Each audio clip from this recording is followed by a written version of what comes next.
it's a pay for performance. Yeah. So thank you very much once again, Dr. Christian. So I suppose we can give a start now, Dr. Christian. Yeah, of course. Please. All right, okay. Thank you very much. So allow me to share the video here. Sorry, not the video, the PowerPoint slide. All right. Okay. Hold on, yeah. Let me just find the share screen, yeah. All right. All right. Is my desktop on the screen now? Yes.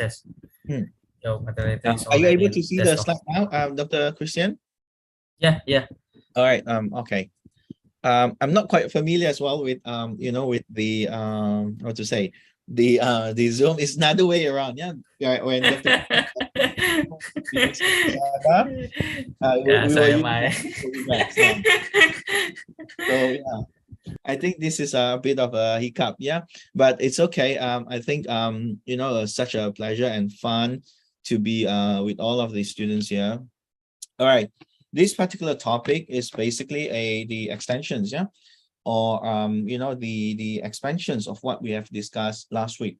This is an interesting topics which you know, based on the textbook of Dessler and the textbook of you know, Mondi, I think, which is if by Mondi, that will be under the employee benefits, yeah, or benefits for employees. If under Dessler, that will be pay for performance, something that beyond, you know, the typical or the conventional approach of how we pay to employees.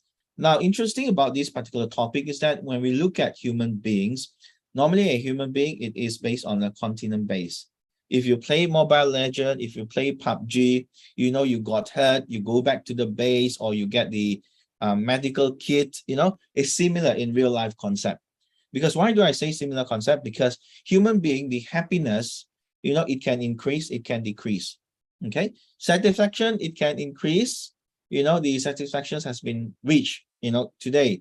But when you reach the satisfactions, for instance, maybe it will drop down some more because it's already satisfied.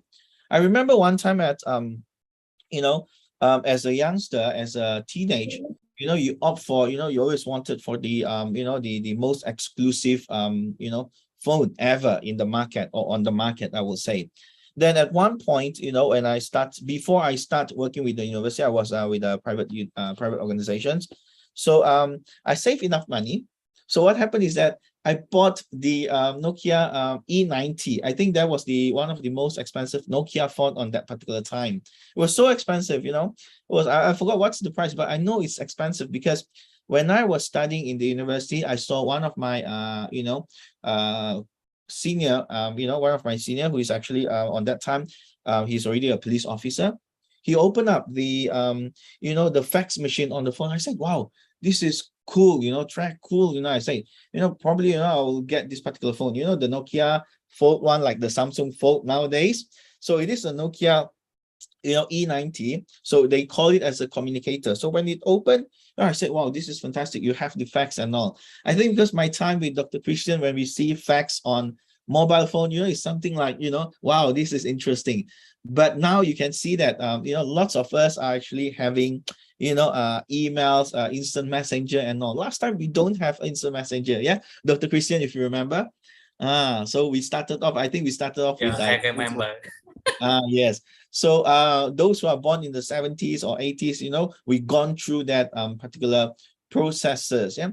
So on that time when I reached you know, E90, I said, you know, apparently this is not that you know, user friendly because it's huge, it's bulky, and you know, it's heavy. So I said, I have, you know, reached out what I wanted.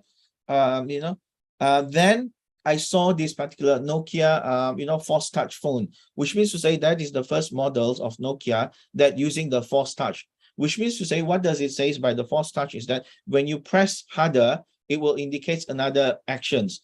This is the type of technology that you know, iPhone is basically has developed, yeah, in recent years, yeah, the Force Touch. But it was started off with the Nokia. So at that time I said, wow, okay, Nokia has a a phone that can actually play music with a force touch. Force touch, the funny thing about it is that the harder that you press, it's the more haptic feedback that it gives you. This is a similar technology with the PlayStation 5 currently on the market. So it's a haptic feedback.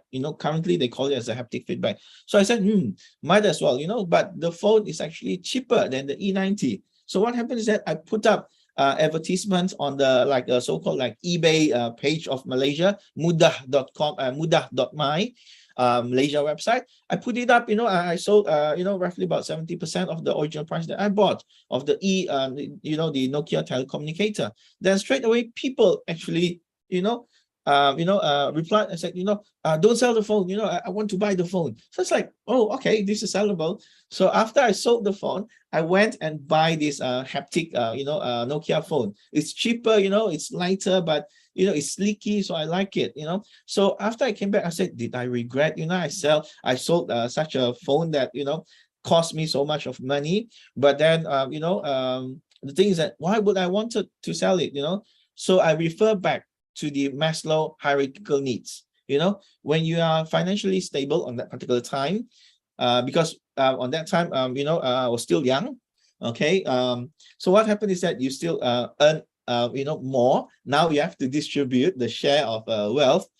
So what happened is that I said, it's already achieved. So I said, probably this is the theory that explained when a certain individuals, you reach out a certain satisfaction level, it will go up some more. But when you reach out the upper part, that's about the self-actualizations. Now, when we talk about the self-actualizations, there's one particular case that I can share with you. I came across with one particular entrepreneur, seorang usaha wanita. She likes to collect or buy handbags, from overseas. But the good thing is that about her is that she came from a rich family. So what happened is that every now and then when she bought handbag from overseas, the price of the handbag, 50% of the actual price of the handbag, she will actually use it to donate to charity house. Say, for example, if the handbag costs $5,000 US, $5,000 US dollars, tuan-tuan puan-puan, para pelajar sekalian, $5,000 US, So half of the US dollars, 2,500, she will actually spend, to charity. So which means to say for her to buy the bag, it will take up about $7,500 US dollars for her to buy the $5,000 US bag. Now the question is that why, she's able to do so? Because that's about the self-actualizations. The whole thing is that what do they want to achieve? So that's what when people say, the older you get to be, you'll start to realize about your inner self, your true self, what actually you wanted to be. You keep a time, but when you are young, 20 plus, 30 plus, you may be thinking, oh, this is what I want, materials and all. But when you are coming towards like 35, 40, 45, for example, you started to think, oh, okay, this is eventually what I want. So these are the things that, when we look at the human resource context, for example, human beings are such dynamic. Human beings are such unique. So these are the challenges of human resource managers at workplace. So in this particular context, we are looking into different type of categories of workers, different type of employees, different levels of employees. Either you are at operational level, executive, for example, you'll have a different approach to motivate them. Now, at the end of the day, if you remember from the previous week that we have shared with you, the ultimate goals of management are basically two. One is that you want to optimize the performance. The other one, you will actually wanted to retain the best employees. So regardless of what type of employees that you have, there is always a plan for them. If you have plan A, it doesn't work, you always have a plan B. If the economy is not good, you have to make changes. You are going to restructure the company. You are going to develop with the plan C. So the best thing about human resource management is that it is so diversified. With other financial resources, with the various resources and support services by the top management, that is how you actually managing the whole human resource in organizations. So these are the important topics that we are looking at. So the course learning outcome will be including discussing the main incentive for individual employees, because sometimes, the individual employees, they would like to compare, their contributions compared with others, for example. Yeah. So basically, these are the things that we look at. It is also the similar concept, students. If you refer back to the previous lecture last week that we had, the pay for the CEO, the ratio was about 670 to one employee. So these are similar to it. When we, when we actually cascade down the process, we are looking into every, departments, every business unit as a single identity, as a single unit of analysis. So these are the best approach that you understand about the needs of the employees. So that's what, from last week itself, we were sharing about, developing a salary survey, for example. You have 100 employees, 100 workers, for example, at the factory. You are not sure, what is the best options. You run a survey. So from the survey, you get the general idea of what they have, So second, to discuss the pros and cons, of each of the incentive for, for peoples in organizations, that can also most likely related to the salespeople. Why do we say, we highlight the salespeople in this particular context? Because, whether or not you are running a, for profit or for NGOs, your non-governmental organizations, the basis of it is still run for a platform for, for sales. Yeah. I would simply say that, if you were to say you're running NGO, but I think, to run an NGO, non-governmental organizations, it is actually much more business platform than the other one, than the normal business platform, simply because you want to make money out of no money. You want to collect donations. You have to sell the business ideas to them. You have to sell the philosophies. You have to sell. So the sales itself is a strategy to get the donations for people. Say, for example, like Majlis Kanker Negara, National Cancer, Council, for example. You want people to donate the money so that it can be developed for cancers, helping patients, for example. Yeah, but you don't want to sell the ideas. It's similar concept with Twitter.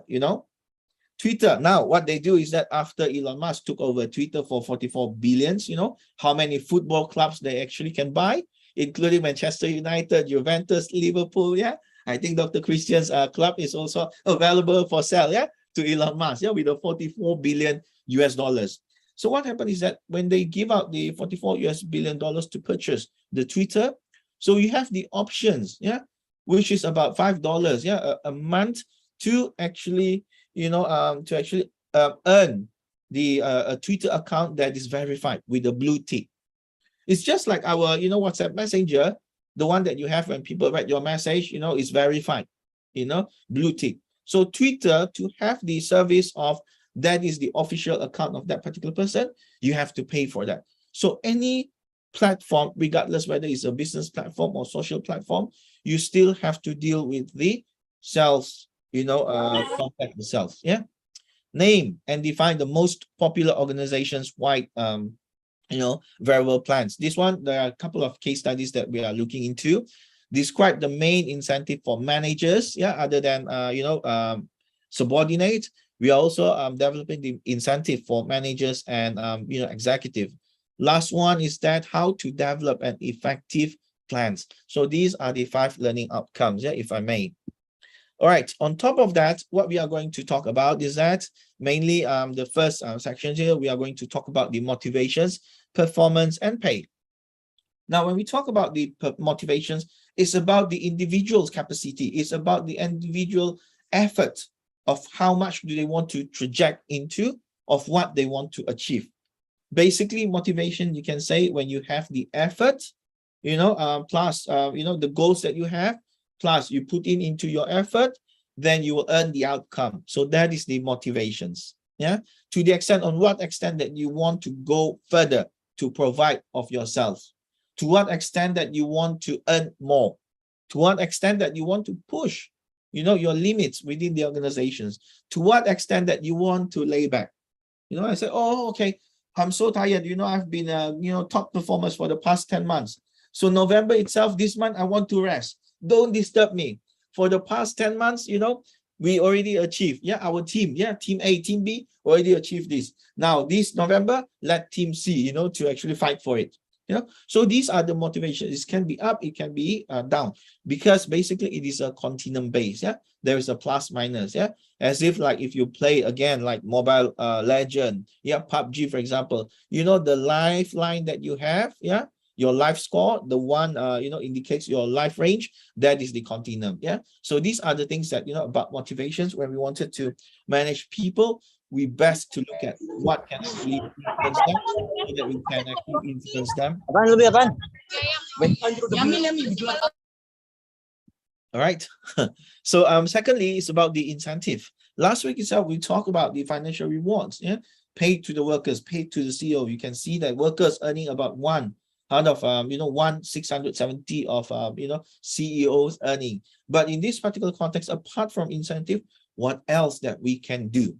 Yeah, there are lots of you know, companies that are actually providing a different type of you know, non-cash incentive. Yeah, so we look at the case one by one. Yeah.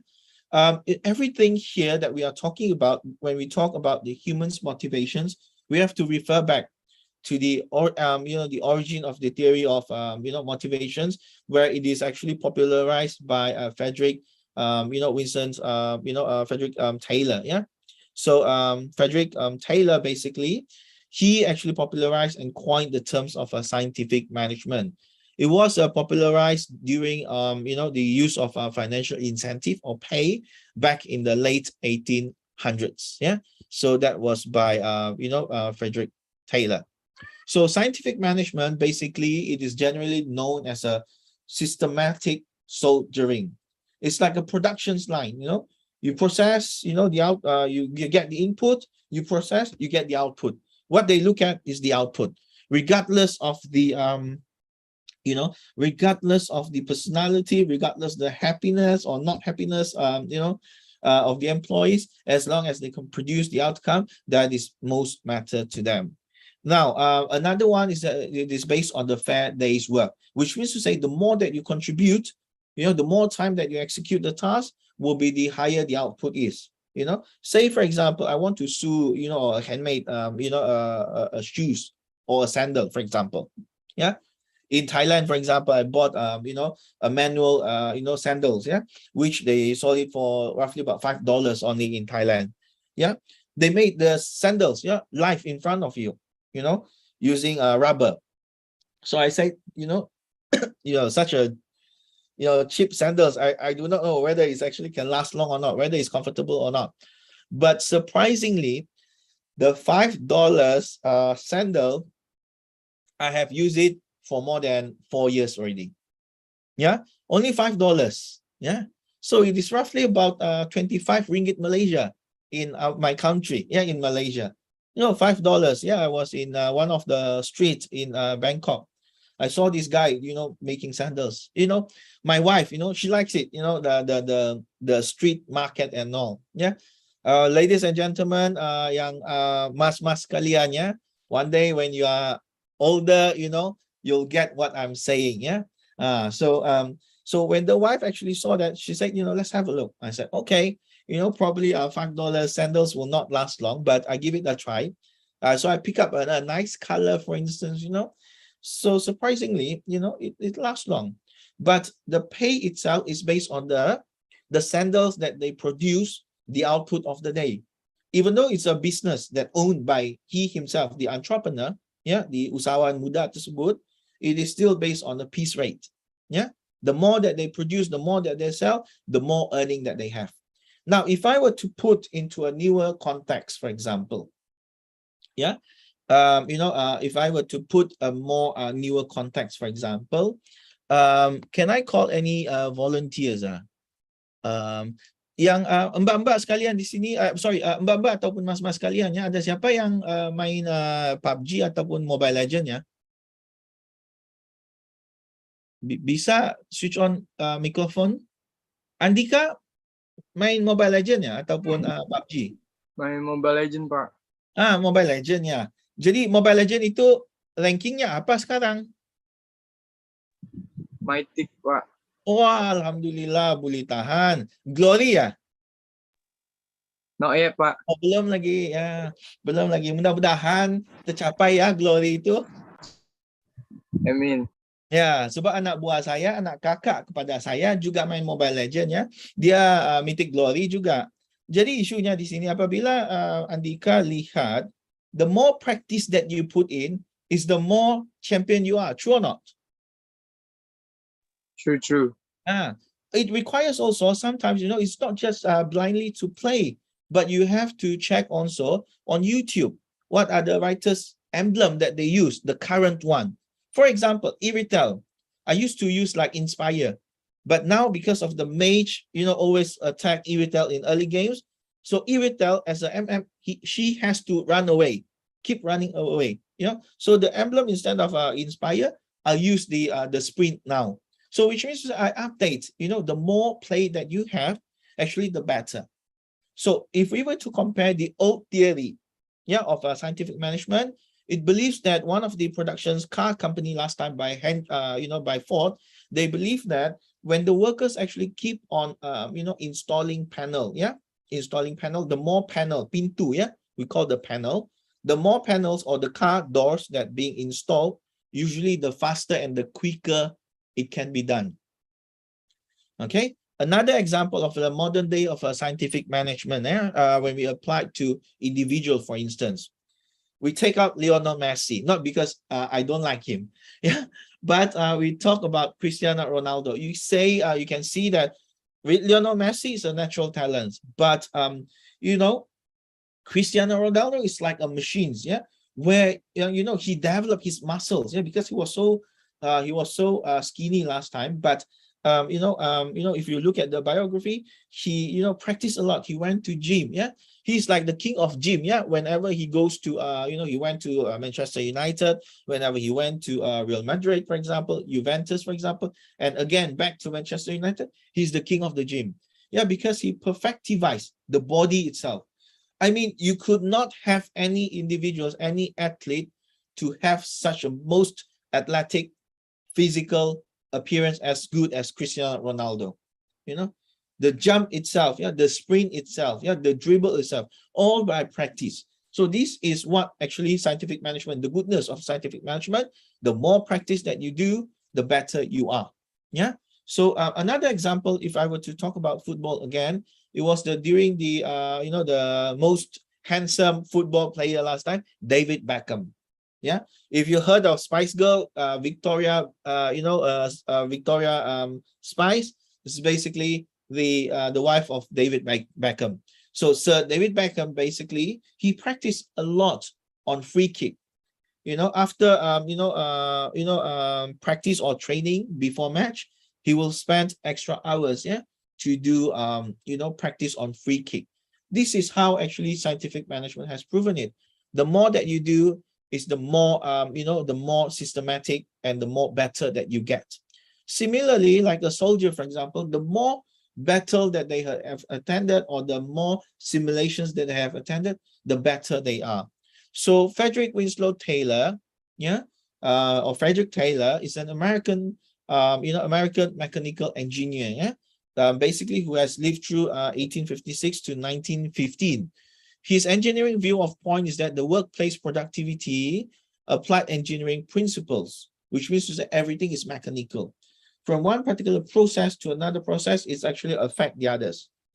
So he was the first management consultant to look at the work of the individuals and the productivity scientifically. So that is why Frederick Taylor is the father of scientific management and efficiency movement. So this is the just brief introductions.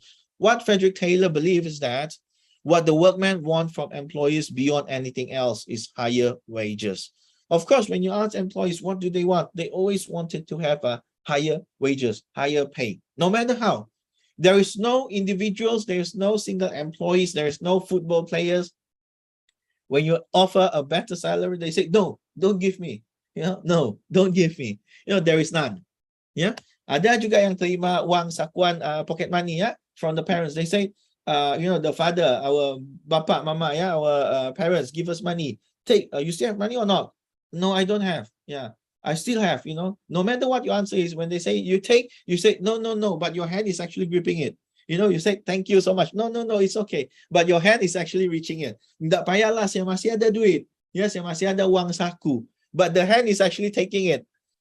You see? So there is no individuals actually say no to the wages. This is what the perspective of Frederick Taylor always saying, that, there is, what employees are always wanted are basically is higher wages. Yeah, this is a logical reasoning, of individuals, because the reasoning is that the more resources that you have, which means the salary that an employee have, is the more purchase power that they will have. When you have the extra purchase power, the happiness could be increased, relatively to say, because your chances to buy stuff are getting higher. Yeah, the chances of you to buy a better quality is actually increasing. However, the flip side of the coin is that the thing is that when you do not ask about the workman, their initiative, the thing is that in management, when we talk about efficiency, how does Frederick Taylor actually look at it? Is that the scheme is basically you got to obey the instructions that we have been given you, and we have given you, you have to accomplish it as soon as possible, because any delay will be a discomfort. Any delay will be a ineffectiveness, inefficiency. So the whole process is that Frederick Taylor believes that, as a human being, when you receive the salary, when you receive the wages, you're supposed to work on the instructions that has been given to you. Yeah. So what Taylor really believes is that people are basically motivated by pay and money. So which means to say the workers could be also not enjoying the work. Yeah, but they need to work because they want to earn money. So why workers work so hard? Because they want to keep the job. When they are able to keep the job, only they will receive the salary. Yeah. So in that particular case, Frederick Taylor said, if they don't enjoy the work, which means to say we need to supervise them. We need to control them. We need to make it as a natural productivity of them. Yeah. So this is part of the soldiering process. Yeah. The soldiering process. You send them to a camp. You discipline them. Yeah. You get them to work. Yeah. On that particular training process. So what actually appeared to come out is that is the individuals that you have trained for. So to help with this, managers should need to look at the task one by one, specifically at the size at once. One individuals, how do they operate? Remember last time I did mention that when I go to a restaurant, I sit down, while waiting for my food, I started to look at the workers in the restaurant. How many are there? Yeah, how many of workers are there? I started to look at one particular staff when they pull up a tray. Yeah, I will observe from the tray, they pass you the drink to your table. How long does it take? 2 seconds, 3 seconds, perhaps? Yeah. Or perhaps, you can look at, when people are actually mopping the floor, membersihkan lantai tersebut, mopping the floor. Yeah. But the thing is, some are actually quite slow. Yeah. They mop like, no energy at all. Yeah. Until the chocolate advertisement is there. Yeah. Have a break, have a Kit Kat. Just kidding. So the thing is that, there are certain workers, you are surprised. Yeah. You're surprised that, they work very quick. So I saw one case at a clinic, maternal clinic, for example. The lady was, the lady nurse was actually oversized. Yeah. Oversized. Like, chubby and all, So, but she's really efficient. She moves very quick compared to those who are actually slimmer than her. The slimmer, the one, the staff that is, slimmer than her will take things slowly, But, the persons that is oversized, she works very fast, jump here and there, jump here and there. She works very fast. Yeah. So this is the things that, when workers, when you actually observe them, you can actually look at, how actually they respond to an environment. There's one particular case again, when the lab room, the company wanted to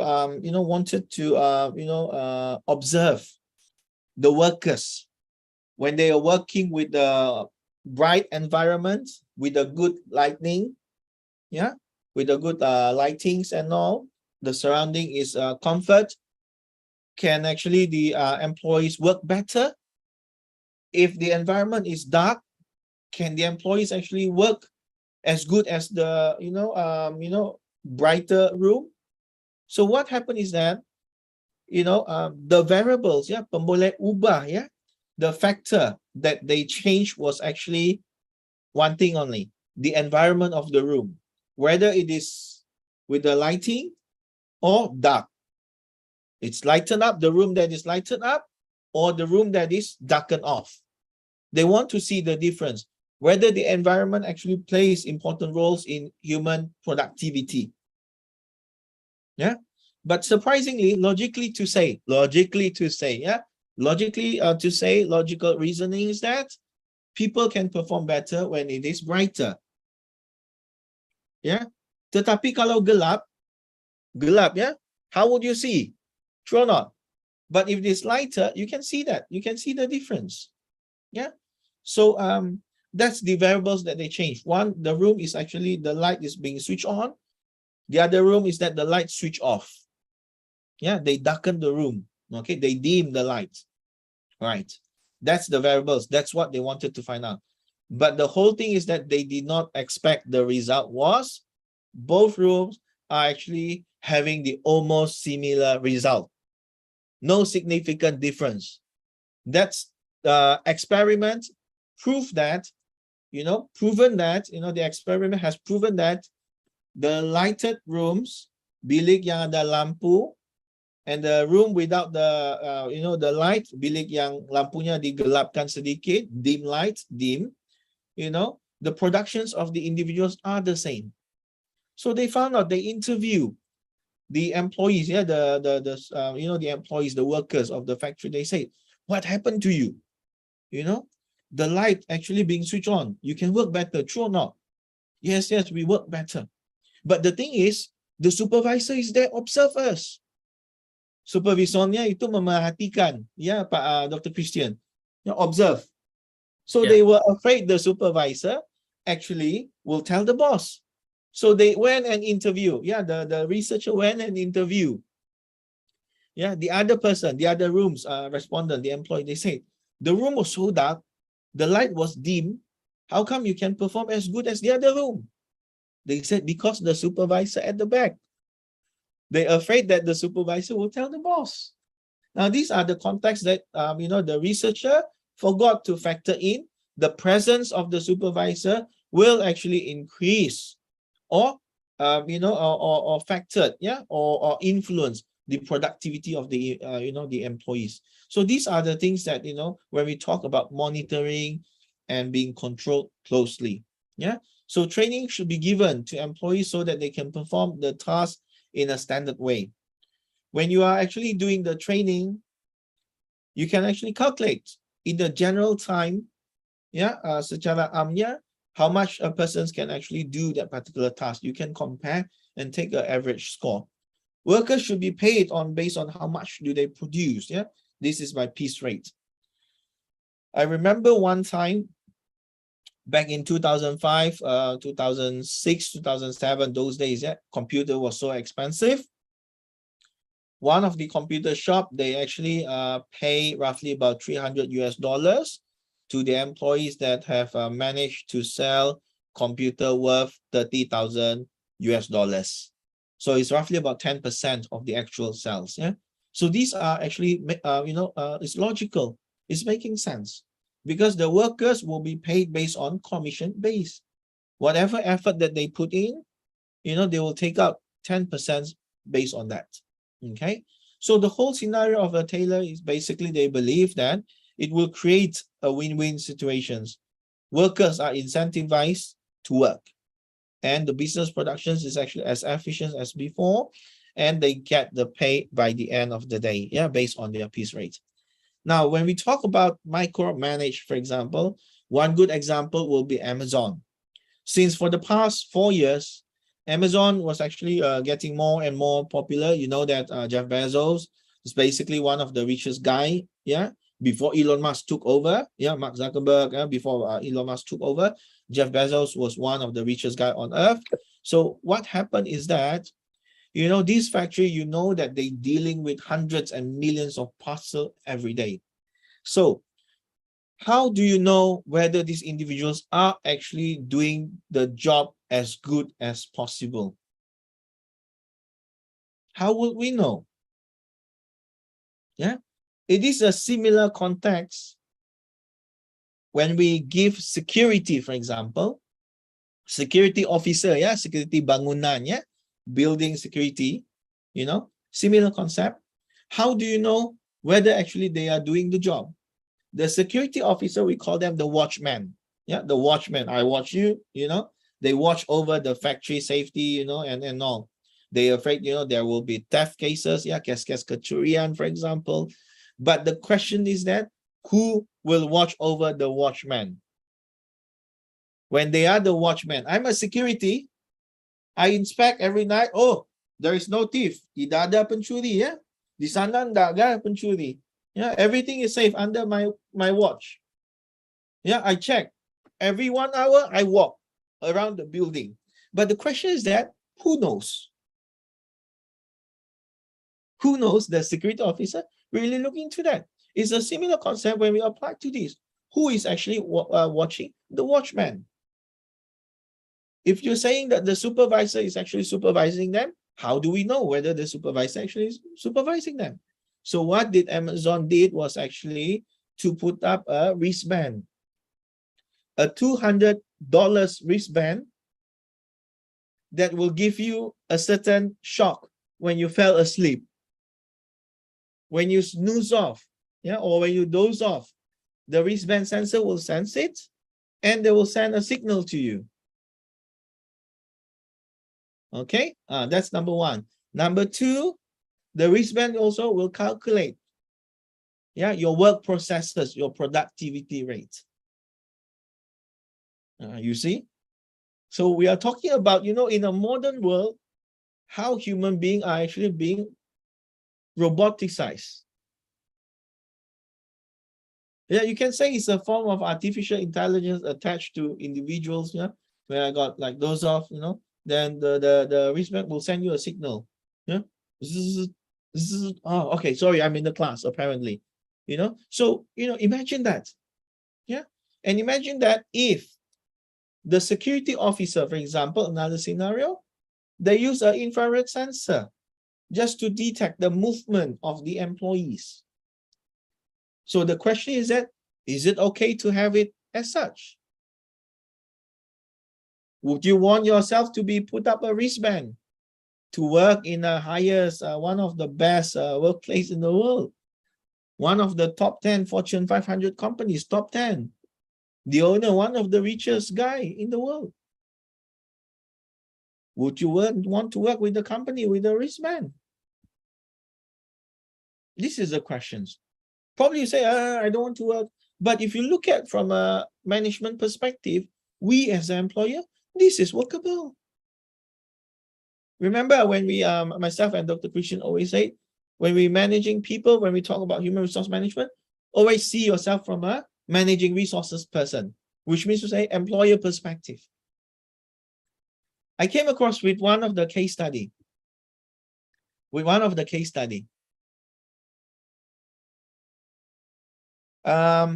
The truck driver, normally he will drive the truck to send the shipment. Yeah, the shipment. You know, whatever shipment that came in to the warehouse, he will drive the he will drive the lorry and send over to various retailer, because they are the supplier. But the thing is that the boss of that particular company already in the industry for more than 50 years. Is a second generation business. So the boss already know with the congestion, macetnya bagaimana, ya, jamnya bagaimana, traffic jamnya bagaimana, waktunya apa itu. Yeah, they know what is the average margin of delivery. So for the past 4 months, the lorry driver has been detouring. When he send parcel, when he send the delivery to the retailer shop, to the client, he also will do other side business, becoming a runner to send stuff for other people. So the boss actually asking, did you go anywhere other than sending our stocks to our retailer or our client? He said, no, enggak. Saya cuma memandu lori itu dihantar ke klien kita. Ya, cuma macet ya Pak, dia beritahu. So the boss give chance again. After 1 week, the boss call in again. Ya Pak, sila masuk ke kamar ini. Kita bincang-bincang sekejap sih. Ada apa ya? Ya, Bapak ada pergi mana-mana ya? Selain menghantar supplier, the supply to the client. Enggak ada. Call in the third time, Dr. Christian. They call in the third time. Pak, sila jom kita bincang-bincang lagi. Ya, Bapak ada hantar ke mana-mana ya selain barang kita? Enggak ada. Enggak langsung. Semuanya hanya ke klien. So the boss said, Pak, begini. Ya, perbicaraan ini mudah aja. Bapak tengok CCTV ini. So apparently the truck has been installed GPS. So anywhere the truck actually going, it will be scanned through GPS. So the driver could not do anything. He just had to admit, sorry boss, minta maaf Pak. Saya tidak akan ulangi lagi kesilapan itu. Jangan ya dipotong gaji saya ya, jangan. Ya, saya cuma minta ya jangan dipotong gaji. Because of the system already have a GPS. So transportation sector has been doing that for many years. Car rental business is also the same. They put up a GPS system. You say when we rent a car, I said I want to rent it in Jakarta only. Then suddenly my car on the system, I went to Bogor. Yeah, went to Bogor. Yeah, Saturday and Sunday will be jammed 4 hours, right? So the car rental, no, you're actually going there. It's a GPS tracking system. So it's a similar concept when you apply. So again, the whole idea is that whether or not, at the end of the day, it's about the efficiency, it's about the productivity. But again, it depends on what perspective that you look at. Yeah. Some will say this is not suitable to put a wristband to employees, at this company. Some will say it is okay, but at the end of the day, it still goes back to the, how we manage, the company's human resource. Because Amazon basically they apply scientific management, that was popularized by Frederick Taylor. All right, let's look at the video here. Amazon is raising some eyebrows with its latest endeavor. The company just won patents for wristbands that would be used to track employees. Nicole Brewer's here now with more on how this idea is sparking some concerns. Yeah, certainly some concern around this one. Amazon hasn't said if the technology was in development or currently being manufactured, but we do know the patents were published Wednesday, today, 2 years after being submitted. We all know there's plenty of micromanaging in the workplace. Somebody over your back, making sure that you're getting everything done. Makes me feel like I don't have a lot of agency to make decisions. But how would you feel if your company not only tracked your every step, but guided your every move? I wouldn't like that. That's the concept behind these tracking wristbands, just patented by Amazon. The company says the device, which collects data on inventory, would improve the process for fulfillment associates. I can see the appeal of knowing exactly how work is getting done and how quickly. Using ultrasonic pulses, the wristband would track workers' hands, using vibrations to alert them to mistakes, such as putting an item in the wrong bin. No. Reminds me of a choker for a dog when he's not being obedient. Security experts also have concerns, citing the kind of personal information a wearable could collect, even unintentionally. You're on your break, that's your time. It's supposed to be your time. Generally, it depends on the employer's need. Alan Epstein, a Philadelphia employment attorney, says Amazon has the right to track employee productivity within its own factories, but says it would need to stop there. He also advises against the vibration feature. One person may not think twice about it. Another person may be very sensitive to it, and they're going to cause the employee a great emotional distress. Yeah, I think I would feel stressed out about that. Which may be accorded with successful litigation in the court. At the end of the day, we're human. If they're that concerned, why don't you put it on the item? Now, in a statement, Amazon called the speculation around the patent misguided and said the device would simply move existing equipment to associates' wrists, freeing up their hands from scanners and their eyes from computer screens. But yeah, Wow. people aren't loving it so far. No, I should say not. At least a little vibrate one part. Thanks, Nicole. All right. So practice makes perfect. Yeah. Once again, that's scientific management. But when we talk about big companies, it was not only Amazon. However, look at one of the case, McDonald's. Yeah. McDonald's was best known for quick delivery service, quick preparations. However, it is less of us actually know. Very least of us actually knowing that McDonald's even have a global restaurant hygiene standards. To the extent of the way how you mop, do the mopping of the floor, it has a technique. They went to the extent, the training itself, including the way how you actually mop the floor. So regardless, you talk about food preparations, of course, but let's, they go to the extent of the way, the technique of mopping floor. They go to that extent. McDonald's, the righteous way to do mopping. It's a global standard across any McDonald's in the world. It's a training that provided to them. So that they can actually keep up with the comfort, keep up with the quality controls and assurance to the employees as well. So before we go further, I would like to invite all of the participants here on today. Please, scan this, QR code and see, please give your feedback, on this, poll. Okay. So, are you able to scan it? Yes, sir. Okay, please scan it and provide your feedback as much as possible. You can key in your name or you can press the skip button. After you key in your name or you skip your button, please write in your preference for non-cash incentive.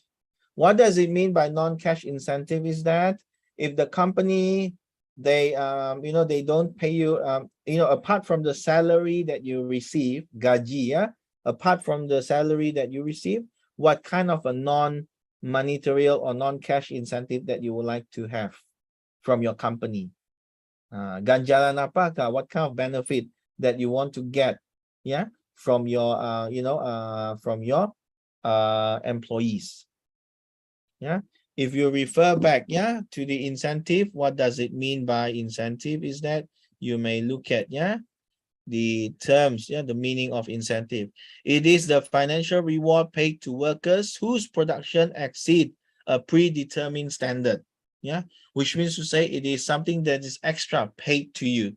That's the meaning of incentive. Whose production exceeds a predetermined. Which means to say that is something that is bonus for you. But the question is that if the company does not pay you in cash, you wanted your company to pay you in what kind of incentive? Please type in your answer. Just enter one word, one keyword each, each time you enter. No need to type any sentences, just put in keywords. Say for example, Andika, what kind of incentive do you want your company give you? I'm still thinking about it, sir. Oh, okay. Whatever that comes into your mind, the first thing is that you just write it down there. That will be the best answer. Okay, sir. Something that the company give you other than money. What else do you want? Other than money. Scan it and please enter.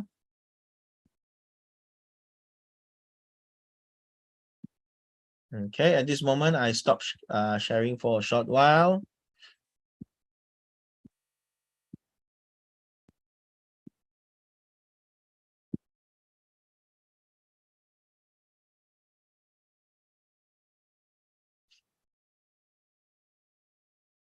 Okay, I'm seeing some results here. Keep it up. Keep it up. Okay, spam some more. Let's look at what do you want from your employees other than money, other than cash. Sir, if I answer it with the insurance, is it? Yes, it is possible. Anything, Oh, you just write it there. Don't worry. yes, sir. Everything, as long as it is not money, it is not cash. Anything is fine. Okay, thank you, sir. Yes.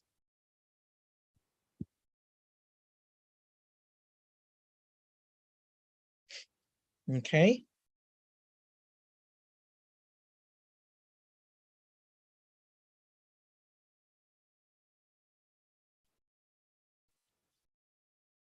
All right, we already have Andika replying. Guest 322, Ariati, thank you very much. All right, we need some more students to reply. Ya, pelajar-pelajar, ya, mahasiswa-siswi daripada Universitas Negeri Jakarta. Yeah, we'll see what is the answer. All right, write some more. Put up some more. We need your feedback. Ya, isikan sebanyak mungkinnya. Zara Heidi, Kela, Zikra, Shafa, ya, Deverin, ya, Alifa. All yes. Put in some more and share, yeah? Yeah. Come on, guys. Scan this barcode from Mr. Datu Razali, and then you can answer it. Yes. Thank you, Dr. Christian. Yeah, thank you very much. Okay. Okay, there is 112 students. Please scan this barcode from Mr. Datu Razali, and then Mr. Datu Razali then will answer and will explain after you are entering the answer. Yes, correct. You have to write in your answer. I will count 1 to 10. Okay, thank you. Okay, I will count 1 to 10, please. Hurry up, speed up. 1, 2, 3, 4, 5, 6, 7, 8, 9, 10. Okay. Hello, students. I will stop share. All right, thank you, Dr. Christian, for helping out. Ya, mbak-mbak sekalian, mas-mas sekalian, ya, sudah jawab, ya? It's important for you to answer, yeah, so that we get the best result, yeah. So one more time, let us count on the count 10, 9, 8, 7, 6. After 6 is 5, 3, 5, 4, 3, 2, 1. All right. Okay. Now, if we were to look at, what is the answers that you get? Basically, this is the answer, of what you have written here. Yeah. So what is your preference for non-cash incentive? Yeah. So basically, this is the answer. Allow me to just to deactivate. Yeah. Hold on. Yeah. Deactivate the button. Okay. Already. Okay. So this is the answer. Yeah.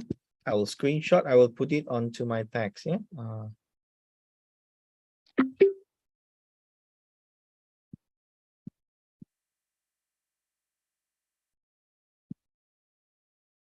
Just wait for a while, yeah.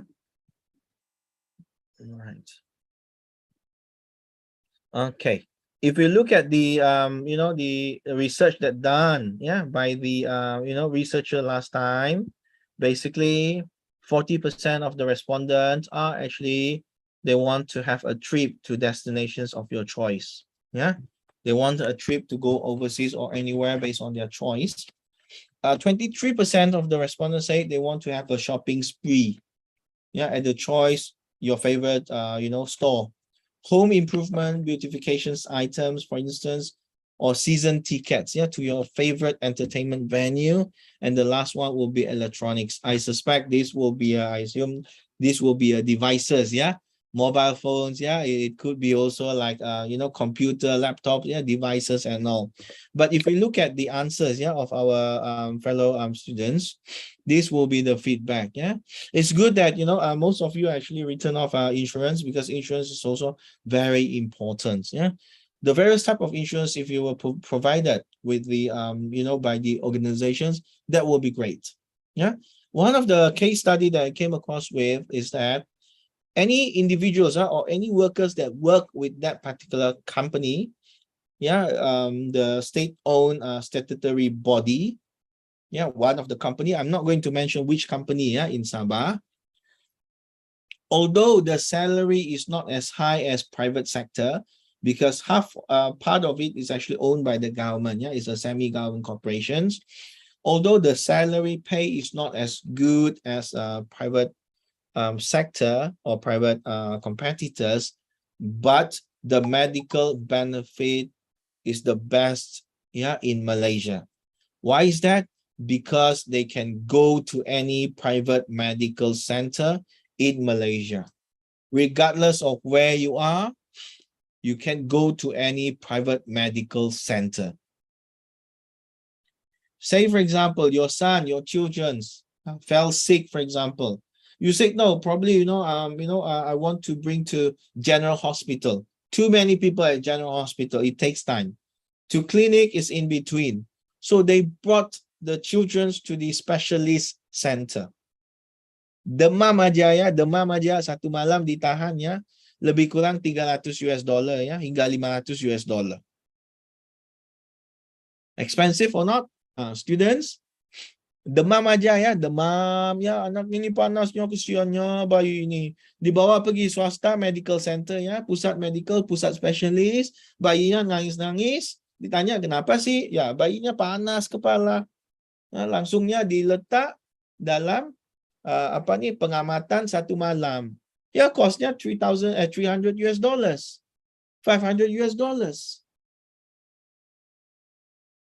Wonderful or not? It's so expensive, to the extent that would you use your own money to pay for $300 for a feverish? Probably no.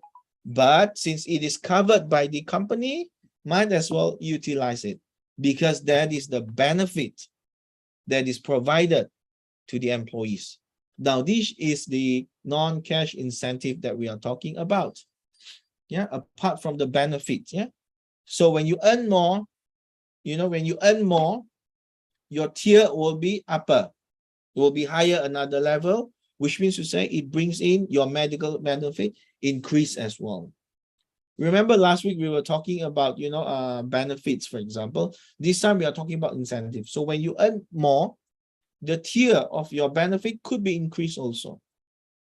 Some of you will probably say, when you earn more, you have a better clothing allowance. There is one company in Sabah here.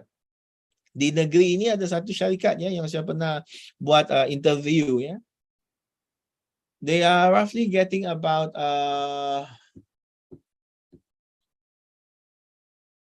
$300, $300 for handbag allowance. Pep, take up your mama's handbag, please. Hold on, what kind of handbag? Let me share with you.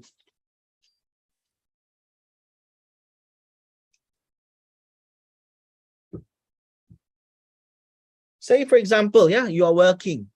This company will give you $300. You can buy any handbag, Wanita, you can buy any handbag. As long as much as you wish. What brand is it? It doesn't matter.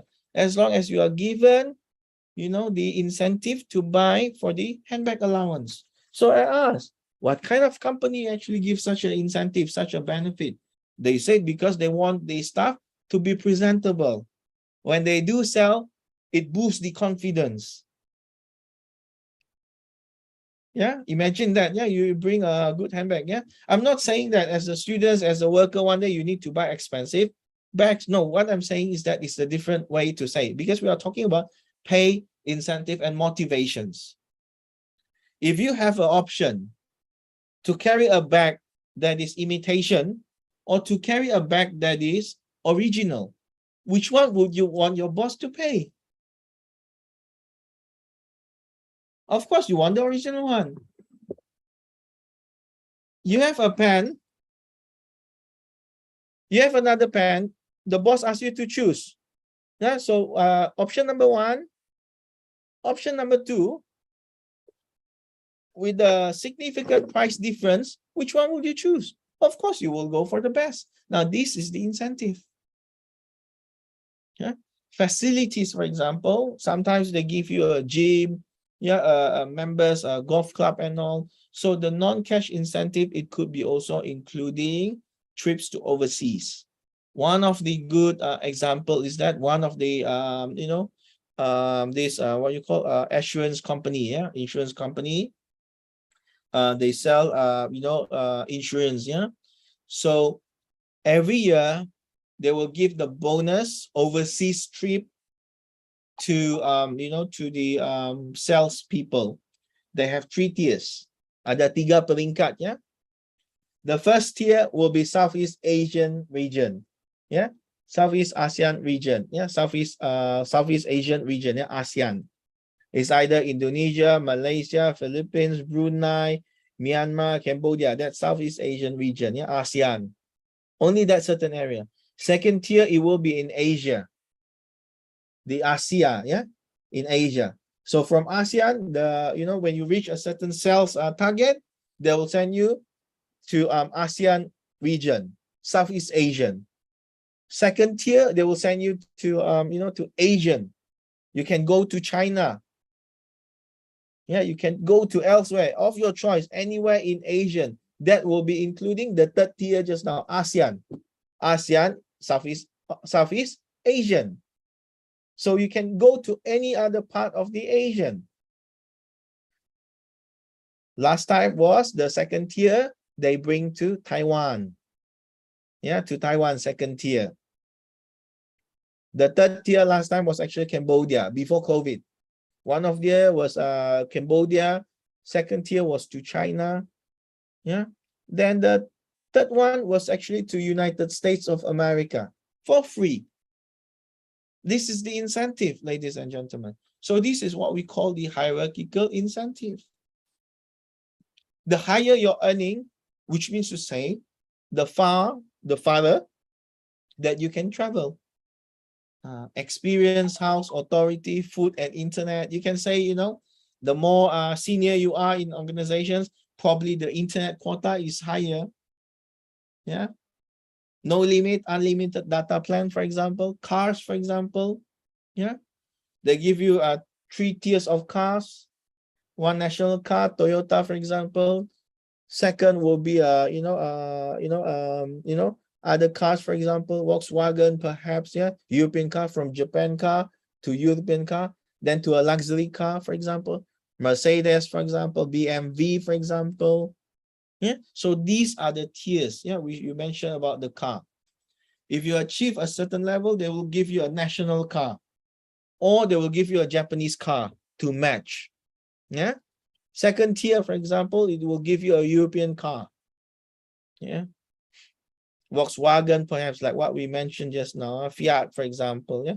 Then the third one will be a luxury car. So that is the tier, yeah, non-cash incentive. How you actually categorize it, it could happen, because I came across, yeah, with a certain case study that I actually asked them, yeah, about the incentive that they receive from the organizations.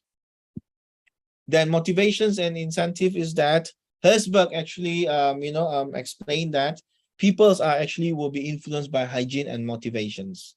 Hygiene, you follow, you do not get punishment. But if you do not follow, which means to say you get punishment. Remember just now the wristband? If you fall asleep or you slow or you do not work, the wristband will send a shock to you. Then you know. That is hygiene. The lady was in the video, they say, it's probably it will be good if it is applied to dogs. If the dog doesn't listen to the owner, the collar will send a shock to the dog. You say to the dog, don't bite. When the dog wanted to bite you, the collar will send a shock. Run away, because of the collar gives a shock. That's hygiene. You do not obey, it will give you a punishment. There is a negative outcome. But another theory of Herzberg is that motivators. You do not do, you do not get punishment. But if you do, you feel happy, you feel satisfied. You get a reward. So that's the difference. In human being, this is 2 different approach that we can use. I give you another example, a real case study that I've came across with. If you are late coming to work, ya, lambat datang ke kerja, ya, sebabnya macet kah, lambat bangun kah, whatever it is. As long as you are late, there will be a salary deduction of $15 US. 15, ya, 15 US dollar. Setiap satu block. Per block is how much is that? Yeah, per block. Yeah, I type here. Hopefully you can see here. One block, 15 minutes, equivalent to $15 deduction of salary. Say for example, if the clock in time, masa kerja jam 9, you come in at 9:16 a.m., which means to say you are late for how many blocks? 2 blocks, yeah? Because one block, 9:15, when you enter at 9:16, is already 2 blocks. True or not? So 2 blocks, which means to say 2 blocks times $15. It will be how much? $30 US. $30. Okay? If you are late, minute 16 to minute minute 16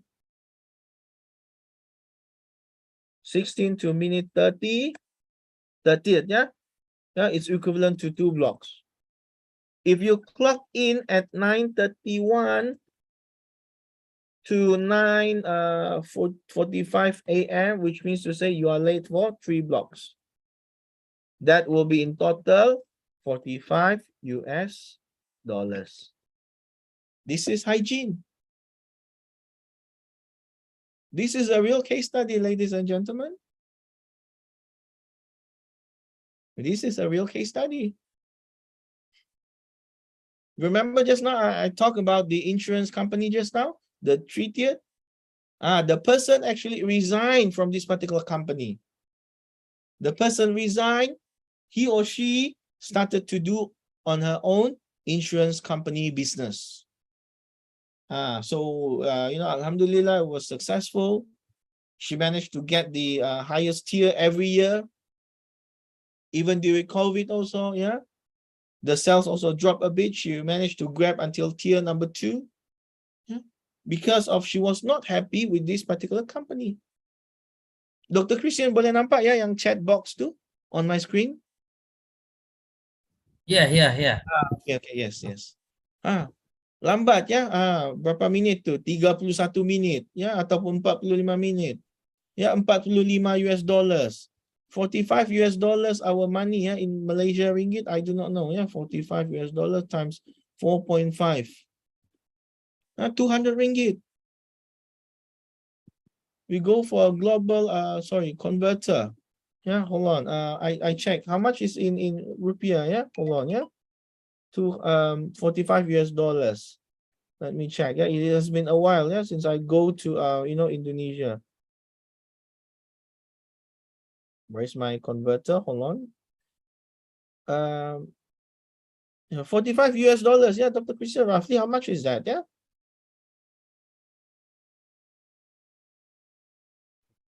Let me just check.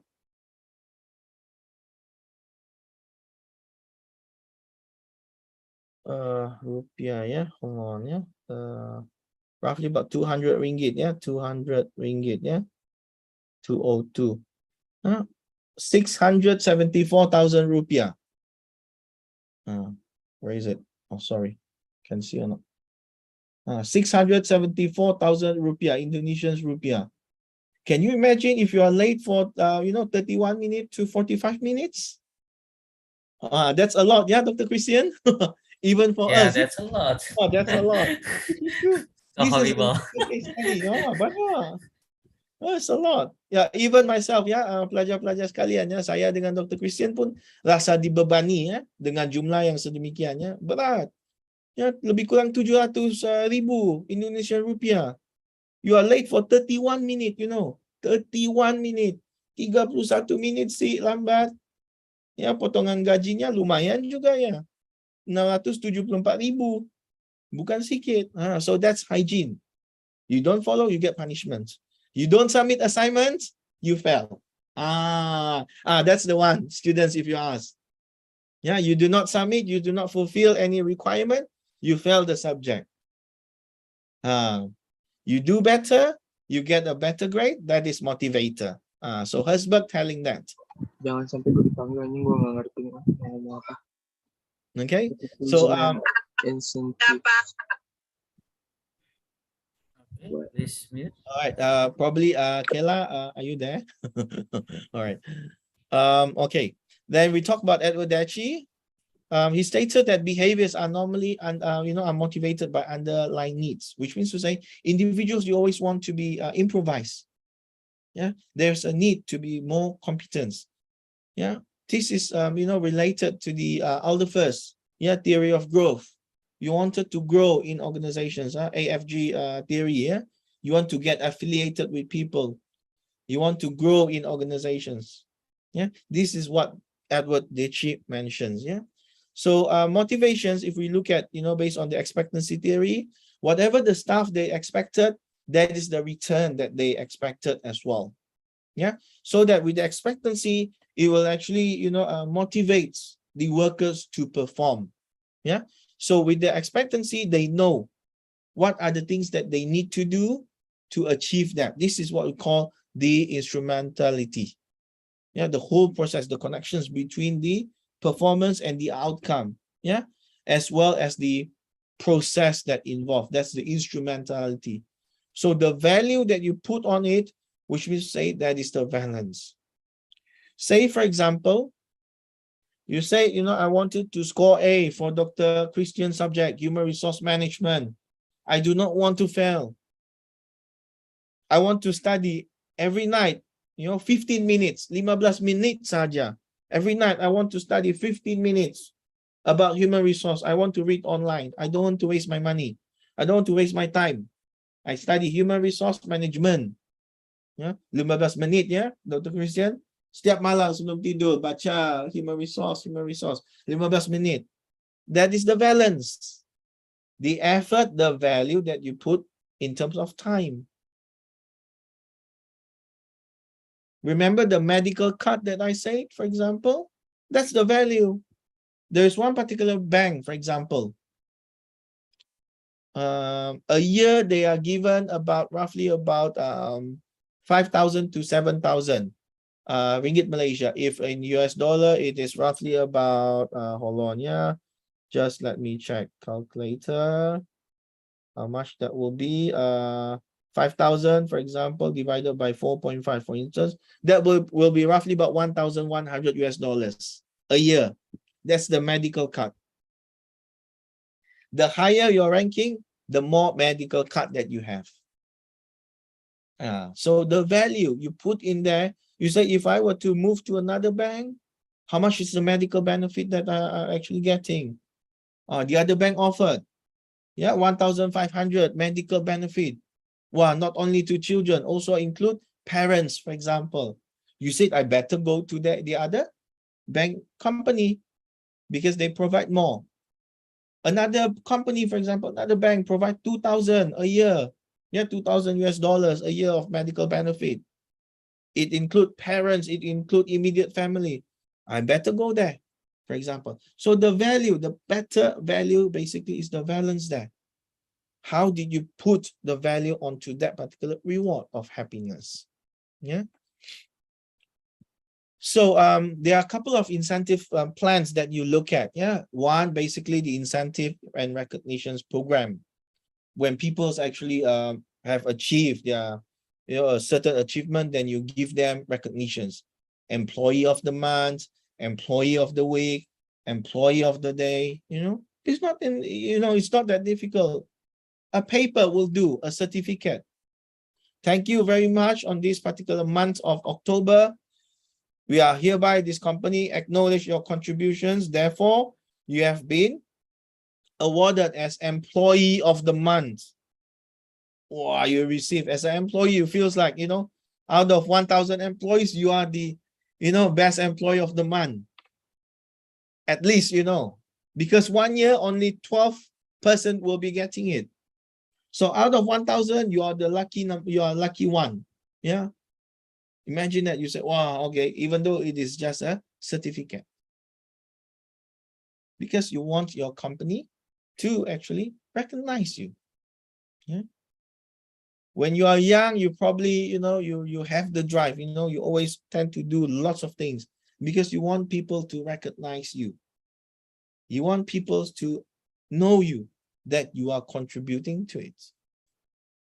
Some other individual incentive plans, including number of cells, like what we mentioned, 30,000 of cells, they will be getting 300, for example, 300 US dollars, based on every 30,000 of cells, so roughly about 1%, of it, not 10%, sorry, 1%. There's also a team or group-based variable pay. This is normally applicable to a team that develop a solutions, a project base, or a problem solving. You came up with a team to consult, to be the consultant to the government, to be the consultant to a private sector. Then your contract owner pay you. This is a lump sum amount, 50,000 as a reward to all of you. Right, Dr. Christian, that is our professional fee, right?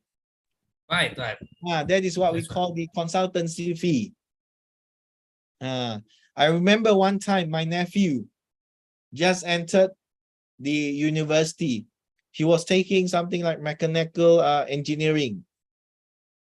Kejuruteraan kimia, chemical engineering. So he went back one holiday during the semester break. He went back here in Sabah. He said, uncle, he called me, uncle, how come you don't buy the red car? I said, what red car? He said, Ferrari. I said, lecturers got no money. Gak ada duit, ya? He said, no, my professor drive a Ferrari. I said, how is it possible? He do business. No, he's not a business lecturer. Then I checked the profile. Oh, it's a consultant to various oil and gas company. Consultant to oil and gas. Apart from teaching, he's consulting various companies. So this is a group-based variable pay. There was one time that myself with another two colleagues, one professor, another senior lecturer, and myself, three of us, we were doing a consultancy job. We were paid roughly about for 2 months job, untuk 2 bulan, 2 months job. We were paid about roughly about 80,000 divided by 4.5, roughly about almost 20,000 US dollars. The three of us, the professional fee. So these are the team or group-based pay programs. If you are one day you are professionals, apabila kamu di dalam golongan yang professionals, which means to say when you are getting paid, it will be like based on your expertise. It will be based on your team effort. It will be based on the team performance. As long as the job is being done, regardless, the contributions of every single individual, as long as the job and output are done, you'll get the incentive. Fourth one will be the organization-wide incentive program, which means to say this is offered to all employees in the organizations. Mostly this is related to stock. Big corporations company, they have the share, if your company is already publicly listed, you have a certain right as a owner, the public shareholders. Okay, apart from the shares that hold by the company, your management board of director can issue new shares. Can issue new shares and can offer it at a cheaper price to your employees. That is organization-wide incentive program, which we call it the option. For example, our company, you look at the stock option, it is about $1 US. Okay, if you want to buy from outside the company, from the transactions, normally it will be $1+ US. But the company give you the options to buy the options from the company within internally, then the new share that they offered to you, the options is that they sell it for 80 cents US dollars. So which means that you bought it at a cheaper price. When you bought it at a cheaper price, it's up to you whether or not you want to resell the share. When you resell the share on the market, in the open market for public list, for public shareholdings, for example, you already earn about 20 cents US dollars. If our money is roughly about 1 ringgit, yeah. So these are some of the examples. When you work with big corporations, for example, a big bank, national banks, for example, they will give you such options sometimes. Starbucks has done that, yeah. Stock, yeah, coffee bean stock options, for example. One of the bank industry, for instance, yeah. One of the bank, if not mistaken, Starbucks, yeah, and also one of the bank, yeah, they give away, yeah, shares, yeah. So it's up to you whether you want to buy or not, which means to say it is optional. That's what we call the stock options. If you have money, you can buy, and you can resell at any point of time that you feel that you can sell or resell the share of the company. Okay, so like what we mentioned just now, the piecework basically is paid. Yeah, normally it is called as piece rate. Okay, merit pay, it is based on the cumulative salary increase. Yeah, based on your individual performance. Yeah, which is a merit pay. Yeah, it is based on your performance. Then some of the merit options is that it can go for individual performance or team performance, or as well as organizational performance. Some of the incentive for professional workers, for example, are including the the specific profession, which are like lawyers, doctors, economists, engineers, for example. Yeah. So these type of employees, there are specific type of incentive. Remember last week we did mention about the CEO when the company already bankrupt, but the CEO still making money out of the bankruptcy itself. Can you imagine that? So these are some sort of the incentive of the professional employees. Although the CEO actually sold the company, yeah, managed to sell the company to the another competitor, they merge. It is being acquired and merged, company A and B, merged as a company AB. So the CEO get incentive for it because of the expertise of merge and acquire. You see? So these are some of the possible incentive. Yeah. One, you give bonuses, stock options like what we mentioned. Yeah. Better vacations like you mentioned just now. The case study that I gave you was actually a 3-tier vacations, to different locations, for instance. First locations again, Southeast Asian, and then the last one at world destinations. Imagine you are from Malaysia, you are from Indonesia, free ticket, free accommodations, send you to United States of America. And it is a 5-star trips, We are talking about stay up in a hotel, for instance. Yeah, a 5-star hotels that, in United States, it costs thousands of dollars. Yeah, so expensive. Even 5-star hotel, yeah, in Bali, I remember it is about, 200 US dollars. Yeah, in Bali. Yeah, Dr. Christian, benar ya? 200 US dollars ya, lebih kurang ya. 5-star hotel. Yeah, that's correct. In Indonesia. But if you go to US, it will be more than that. Yeah, it will be, 500 US dollars perhaps. One night, yeah, we are talking about. So everything is inclusive. The company will pay for that. So this is what we call the incentive. Improve pension plans and equipment for home offices.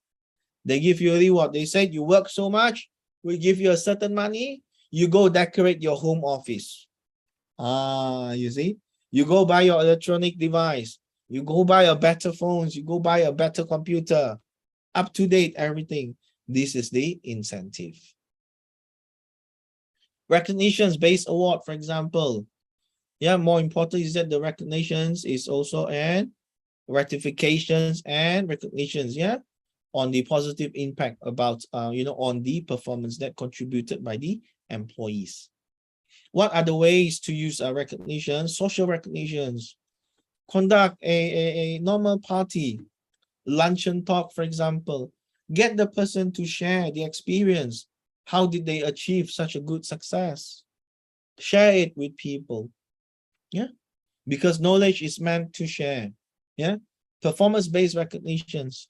Give feedback to their performance from time to time. Yeah. You can also provide like information technology incentive, yeah, like what we mentioned. Yeah. Some others we'll look at what are some of the other plans that we have not mentioned here. Yeah. This is for readers, for you to read. I have explained it as well. You can also put up a profit sharing plans, for example, cash plans. Yeah. When the company actually earn money, good money, then they will give a bonus to the employees. There is one particular company, corporations, I would say, in Sabah here. The owner, the director actually provide incentive based on the numbers of sales that they generated. I'm sorry, I'm not going to mention which corporations because we are not authorized to say so, because it is internal information that being shared. Yeah, but lower level of employees, they are getting a 3 months pay bonus. Upper or higher ranking officers at executive and professional levels, they are getting 6 months bonus. 6 months bonus. Yeah. So imagine that if your salary is about $1,500 US, $1,500 US times 6 months bonus, that will be $9,000 US a year.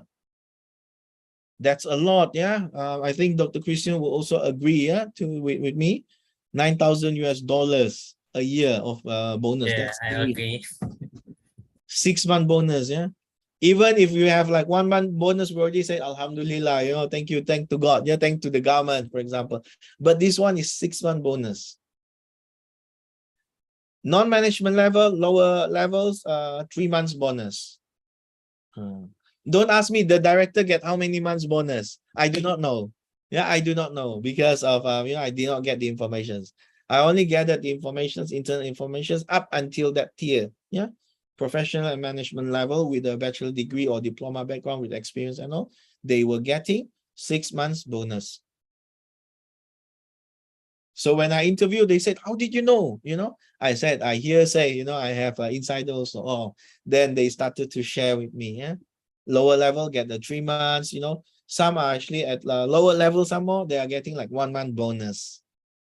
1 month bonus, yeah, for example. Yeah. Second type of profit sharing plans, profits are distributed to employees based on their individual merit rating. Yeah.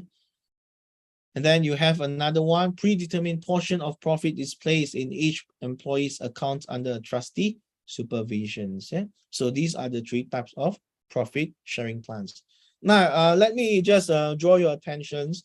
Last time, remember, if you go to hotel, one day if you go to hotel, sometimes we just give tips, to the waiter and waitress.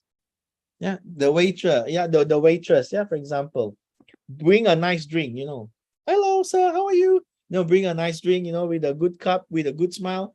And you say, wow, quite pretty or quite handsome. You say, so nice, yeah? You made my day. So you take out money, $10 tips, you give to the waiter and waitress. The waiter and waitress will be so happy, keep it in the pocket. But the back kitchen who prepared the drinks, who prepared the food, how will they feel?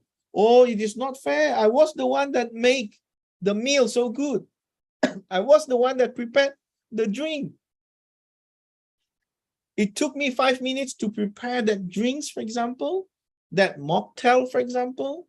By the way, I do not know whether Indonesian students, or not. Indonesia basically is having one of the best mocktail in the world. The mocktail, cocktail yang tidak ada alkohol, mocktail, kita sebut, Indonesians always have one of the best drinks in the world, the mocktail, especially the mocktail. So the thing is that, The kitchens was the one that made the mocktail. But the thing is that the one that getting the the tips is actually the waiter or waitress. So it's not fair. So what happened is that a certain hotel, what they do is that whatever tips it is, they put it into the box based on the shift. Yeah. Team A, team B, and they distribute. At the end of the month, they will, or at the end of the year, then only they will distribute fairly to all of the kitchen and front office restaurant workers. Yeah. Another one, like what we mentioned just now, stock ownership plan. But the problem with this is that they do not give you the right, earning it right away, which means to say they do say that you earn the stock ownership. It will only be given to you upon your separations or upon your retirement. The problem with this is that whenever the company actually collapsed, for example, the share went along with it. This is the danger with it. Remember just now we did mention about the what you call the stock options. You have the options, you want to buy or not. But this one, stock ownership plan, it is a plan and it keeps account to it. There's a trustee board, a body holding it for you. But my questions or my concern is that what if the company goes bankrupt? You were given a share of 100 units, for example. Per share is about $10 $10, for example, high time. Yeah. But suddenly during the economic downturn or bubble burst, the value dropped, 70%, 80%. So the share left over with $2. Now the question is that who will actually govern that? So this is the danger of sometimes if we to talk about stock ownership plans and all. Some of the short-term incentive, like what we mentioned, it is the annual bonus. We have talked about this. So when we talk about annual bonus, sometimes it also depending on the eligibility. In a year, for example, suddenly in August there is someone came in, a new employee. Then suddenly working just within 3 months, December already received bonus. If you are a sporting employee, you say it's okay. We are all one family, one company. It's okay. But if you are sensitive to money matter, then you say it's not okay. I've been working for 12 months. I've been working for the past 11 months. He or she just came in 2 months ago. How come he can receive the same bonus? This is the eligibility basis. So be careful with this. Individual award, for example, how you identify the best employee of the month. Do you have a criteria? You need to have a certain criteria. So even for executive compensation plan, you may need to have the process as well. From starting off the executive compensation program. You have to have a proper compensation program in mind. How do you want to reward them? Each component focus on which strategic goals of the organizations, because we do not want the incentive is only to fulfill individual satisfaction, but it does not help to increase the key performance indicators of the company. Remember, once again, the reasons why we want to give a bonus according to scientific management theory is not that we want our employees to be happy as much as possible, but we also want to match the pay that we are giving. It's either a direct pay, indirect pay, to match with their contributions. If we were to look at scientific management perspective. But if you look at, some other scholars, what they say is that treat your employees as best as you can. So that they will feel better. The question is that why sometimes incentive plans would fail. Do we really need to reward, or to punish people? Will reward actually rupture the relationship? Why is it every month Dr. Christian getting employee of the month? Datu Razali, me never get any? You see? 12 months, 12 times Dr. Christian getting, me never getting, I'm not happy. So these are some of the issues, yeah. But the thing is that if Dr. Christian was the one that actually working hard compared to others, should he deserve that? Of course. But how to justify? These are the things. So it will rupture the relationship. Yeah, sometimes it will undermine the responsiveness. It's always Dr. Christian. I don't want to do already so much of work. I try to do the minimum level. Sebab asyik-asyiknya Dr. Christian aja yang menang Employee of the Month. Saya nggak pernah menang ya. So you don't want to do. It could happen, what I'm saying. So be careful with that. Yeah. Long-term incentive, it can be like phantom stock, golden parachutes. Yeah. In Malaysia, we have this gratuity. One day when you retire, the government will give you a gratitude reward. We call it a gratuity. They'll give it to you. Yeah. Some companies, they give you a guaranteed loans. You can loan from the company itself. UMS, our university, our employer actually giving us, supported us to actually buy our own device. So they will give us roughly about 700 US dollars. Yeah, 700 US dollars. Hold on. Yeah, roughly about 600 to 700 US dollars for you to buy a computer. So if the computer is 1,000 ringgit, 1,000 US dollars, we ourselves, we top up another 300. So our employer will provide, our boss, they decide they will give 700 US dollars. So that is what type of certain loans. We also can do housing loans with our employer. With Universitas Malaysia Sabah, we can do our own loans. They can support for loan as well. Government loans, what we call it as. Yeah. It's the government that give you the loan, not the bank. Yeah. It's a government loan.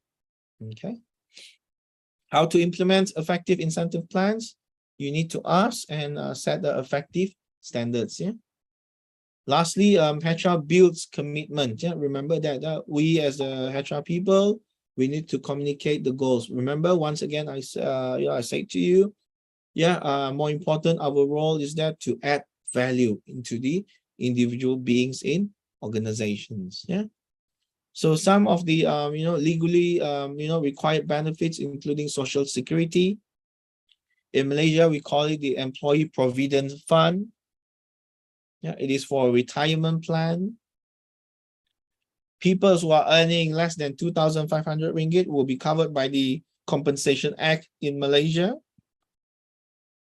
If you're working in agriculture sector in Malaysia, especially if you are manual workers, for example, there is supposed to be a guaranteed amount of wages, minimum wage amount that should be paid by the employers regardless of the weather. Sebab kalau hujannya nggak bisa ya tombak kelapa sawit, nggak bisa. Ya. Jadi sekarang musim tengkujuh asyik hujan aja ya. Sepanjang minggu itu hujan nggak ada ya pungutan buahnya. So that's the reasons why this Workmen Compensation Act in Malaysia actually been enacted to protect the lower income. So that's what you will have a minimum wage. Roughly about 350 US dollars. Some other discretionary benefit, including healthcare, like what we mentioned, life insurance, UNJ, for example, mentioned just now, insurance, right? Paid time off, employee services, and all. Yeah, when you mention about, employee services, Google, for example, they have their in-house medical doctor. Yeah. If you are sick, go to your Google doctor.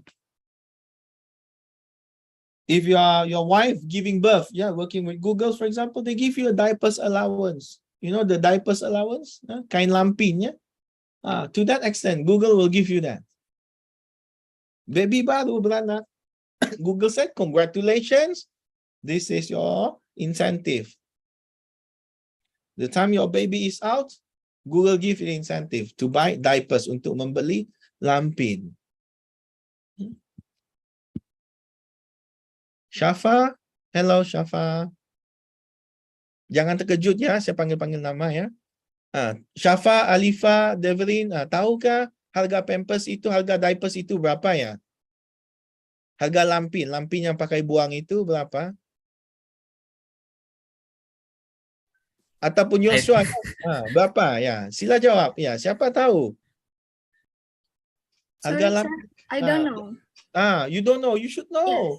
Do you have siblings? Ada adik ya? No, no have. Oh, no have. Yes. Later you ask your parents, yeah? Yes. Papa, mama, ask them. When I was kid, how much is that? It is expensive. Bukan murah itu, Devlin. Nggak murah sih. Yang pakai buang tuh. Mahal itu. Let us confirm whether it's expensive or not. Dr. Christian, I need your feedback. Yeah. Ya, lampinya pakai buang tuh mahal ya, Dr. Christian, in Indonesia, I think. Yeah. Quite expensive. That's expensive. Not cheap. If you are becoming a father, I think you started to know. Not cheap. So Google provide that services as well. You see how beautiful Google is. Yeah? To the extent that Google is also considered the most the best place to work. Yeah, for a couple of consecutive years. Yeah. Some of the factors that contribute to a high cost of healthcare, because we have an aging population. What does it mean by aging populations? We have more seniors compared to the youngsters. Yeah. For example, we go back example. Yeah. Shafa, I go back to you. Yeah. Hello, Shafa. Yes. Ibu bapak mama ada berapa orang adik-beradik ya? Gimana tadi? You have any, you have uncle or auntie? How many uncle or auntie you have? Yes, I have. How many? Just one. Uncle and auntie? Yes, one. Okay. Your parents siblings? How many of them? Bapak ada berapa orang adik-beradik ya?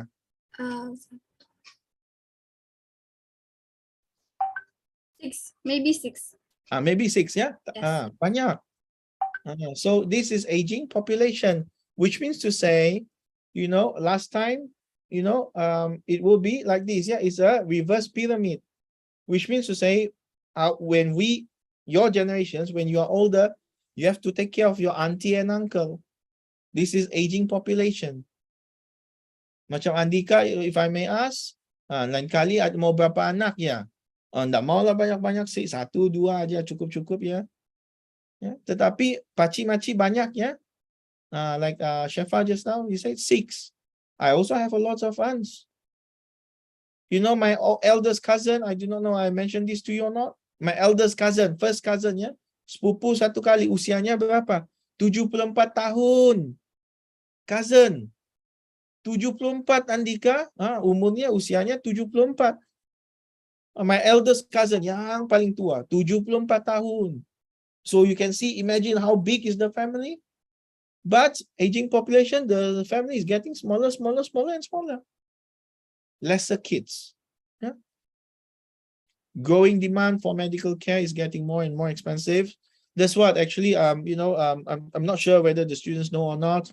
In Malaysia, why do we have lots of medical center? Because we have a good numbers of visitors or clients or patients from Indonesia. Di Tawau itu ada medical center because people from Nunukan, from Tarakan can actually fly to Tawau district for the medical care. Di Kuala Lumpur, our capital city in Kuala Lumpur, there are a lot of medical center. Why is that? Because we have lots of Indonesians, clients or patients actually fly down from Jakarta to go for the medical care. Because, it's a growing demand to the extent there, people will say there is a edu-tourism. Medical tourism, for example. Yeah. So on top of that, some of the insurance plan it will be including like dental plan, pergigian, for example. Yeah, and then you have a vision plan and also a employee assistance program. Yeah, EAP. Yeah, normally we call EAP. Yeah, employee assistance program. Yeah, program bantuan pekerja. Yeah, including mental or substance abuse. This one, we can provide such kind of incentive to your employees. Yeah, pay time off, like what mentioned just now. Again, yeah, vacation, sick pay, paid time off. Yeah. Flexi time and all. Yeah, some others will be like also voting time. Yeah, pemuli. Yeah, pemilu. Yeah, pilihan raya umum. Pemuli. Yeah, pemilu. Is it, Dr. Christian? General election. Pemilu. Pemilu. Yeah, pemilu. Pemilihan umum. Pemilihan umum. Pemilu. Yeah, betul. Yeah, pemilu. Malaysia is having our pemilu now. Oh wow. Yeah. 19th of October and 19th of November is the date we put the vote. Okay, we hope the best for the Malaysian. Thank you. Yeah, thank you very much. Yeah, last time, yeah, back in 80s and 90s, early 90s, yeah, 1986 and 1990, my dad also joined, for pemilu. Pemilihan umum, yeah, last time, many years ago, when I was kid, yeah.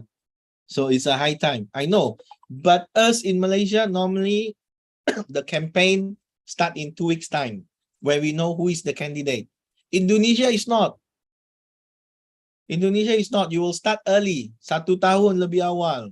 You start to, do your walkabout, kecamatan, buat campaign, banner dibangunkan, undilah parti. Siapa, Pak Jokowi, Presiden sekarang, So us, we are having our selection time, our voting time. This is the paid time off. Your employers cannot stop you because it is your right to vote. Rights to vote. And then you also have like emergency leave, for example, the passing of immediate family. It is a paid time off normally. Coffee breaks, for example, if you're working consecutively for 6 hours, there's a need to have a break. If you have worked more than 35 hours a week, any additionals, it has to be paid overtime if you're covered under that particular employment act. So again, these are the things that you may need to look at. There is one particular corporations. There's a child care center. The mother, the father go up to what? Ground floor, child care center. So you do not have to worry. Your kids crying, it will be taken care at the child care center. UMS, our Universitas, we have our child care center, but we have to pay. It is especially established for the children of university employees. So 4,000 employees in UMS. Can you imagine how many children? If one family average, 1 to 3 kids, imagine that. That will be like 5,000 kids, easily. But sometimes they send outside. Sometimes they send internally, the child care center. Educational assistance. You work one day, the company will actually provide you the fund. Andika, they said, Andika, bagus budak ini, we send you to overseas to study. You want or not? Company to sponsor everything. That's very nice. So these are the domestic. And the last one that I would like to share with you, relocations.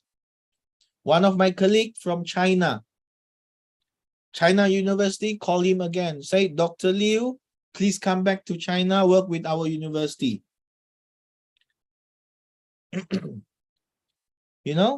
So he agreed. Then China University said, we will send in $10,000 US. $10,000 US is for you to transfer your staff from Sabah to China. Banyak itu Dr. Christian, relocation benefits. Banyak. Banyak. It's a lot. Relocation, 10,000. Seriously, 10,000. When I heard, wow, I said, that is lucrative. It must be a rich private university. Yeah, 10,000 relocations benefit. They never ask you for any claim. They never ask you airfare. No, they just give you. You do whatever that you like with the money, as long as within 3 months, you're back in China. So it's up to you. You want to utilize the 10,000 US dollars, airfare, you know, you want to fly business, you want to fly economy, you want to take boats to China, it doesn't matter. As long as you report on duty and you utilize as much as you can for the 10,000 US dollars. That was the relocations benefits. And probably something that we can highlight will be the domestic partners benefits. Yeah. And another one, uprising issues, same-sex marriage again. All right, with that note, thank you very much to all of the students who attended the lecture today. It has been a pleasure, 2 hours. Yeah. Let us take up 1 or 2 questions from the floor if you have any. Ada apa-apa Okay. sekarang? Thank you, Mr. Datu Razali, for the Thank you very much. presentation. Okay, please, fellow students, will be asked a question for Mr. Datu Razali. Okay, Andika, please. My name is Andika from Administration Digital. I want to ask to Datu, what is, on your opinion, what incentive can motivate millennial employees to perform well? Thank you. Again, we need to do the study, what kind of millennial, yeah, because if you to talk about millennial, yeah, we came across a case study. It depends on, you can see the slides that you provide us just now, when we ask for the feedback. Yeah, remember just now you scan the code. That is actually quite important for us, yeah, to look at the result just now. Yeah, some of you did mention, yeah, for example, you need the internet connectivity. We came across with one particular case study. You know what happened? Back in 2000, when the oil palm estate actually booming in Malaysia, the oil palm estate manager, when they asked the applicants, what do you want to ask? The first thing that the applicant will ask, this was like 20 years ago, 15 years ago, yeah? The applicant will ask, how much is the salary? But back in 2010 onwards, 2015, at at a certain locations of oil palm estate, ladang kelapa sawit, yeah, ditanya, Mbak, Mas, mau apa ya? The first thing that they ask, ada wifi ya? Is there any Wi-Fi or not? Is there any Wi-Fi or not in the in the oil palm estate area? It's changing because last time it was so expensive. Data plan is so expensive last time, but now you have unlimited broadband service. You have an optical line that is quicker and faster. Yeah, so normally for for millennials, it will be a flexi time, but there's also an indicator that they will work on project basis. Yeah, on project basis. That depends again on which professions that you are in. Say, for example, if you're a millennial, yeah, that works in an IT department, for instance, normally you would like to work on a IT job basis. So this is the flexibility that we look at, But because of the COVID-19 impact, it also increased the perceptions of people that jobs can actually being done remotely. Yeah. So again, sometimes, yeah, the incentive that can be provided, it is trendy, based on the trendy environments. Yeah, probably in the future we do not know. I came across with a basketball, a store that sell basketball equipment. You can name all of the basketball shoes, all types of basketball. Second floor, what do they have? PlayStation 5, basketball game. Yeah, PlayStation 5, yeah, PS5, PlayStation. So which means to say the employees, when they are resting time, you know, what they can do to play basketball online. The beauty of it is that, remember, I said scientific management to say, remember, as long as you pay for the employees, more important is that the outcome of it. So remember, this is a basketball shop, PS5 with a basketball game. So it increased the knowledge of people who are playing basketball and can share more opinions about their apparel selling of the basketball. I came also across also another shop selling football item.